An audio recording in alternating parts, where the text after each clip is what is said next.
नमस्कार शेतकरी बंधूंनो. जास्त पावसामुळे पीक पिवळं पडत असेल तर काय केलं पाहिजे?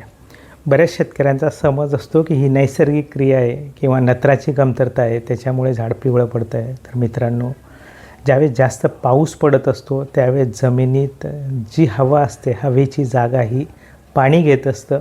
हवा म्हणजे थोडक्यात जमिनीतला ऑक्सिजन निघून जातो आणि ऑक्सिजन निघून गेल्यामुळे त्या जमिनीत ज्या बॅक्टेरियाला ऑक्सिजनची गरज नाही असे अनॅरोबिक बॅक्टेरिया वाढत असतात. दुसरी गोष्ट, जमिनीतली हवा निघून गेल्यामुळे त्या ठिकाणी इथिलीन वायूची निर्मिती होत असते. इथिलीन वायू हा जनरली फळ पिकवण्यासाठी वापरला जातो, त्याच्यामुळे पण पानं पिंगट पडत असतात. तिसरी गोष्ट, जास्त पावसामुळे जमिनीतला ऑक्सिजन निघून गेल्यामुळे झाड अन्न काही खाऊ शकत नाही आणि त्याच्यामुळे उपाशी पोटी झाडे पिंगट पडत असतं.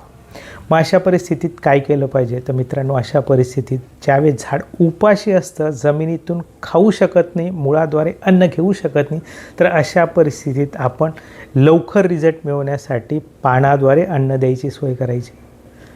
पानाद्वारे फवारणीद्वारे झाडाला अन्न द्यायचं आहे.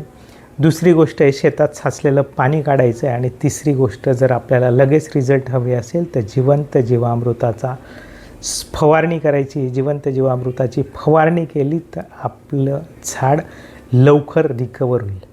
तर मित्रांनो, जास्त पावसामुळे जर आपलं झाड पिंगट पडत असेल तर अशा परिस्थितीत जिवंत जीवामृताची फवारणी करायची आहे. जर मूलद्रव्याच्या कमतरतेमुळे पिवळी पडत असेल, मूलद्रव्याच्या कमतरतेमुळे म्हणजे वरचे पानं पिवळं पडत असतील तर ते फेरस आणि मॅंगनीजच्या कमतरतेमुळे पिवळे पडत असतात.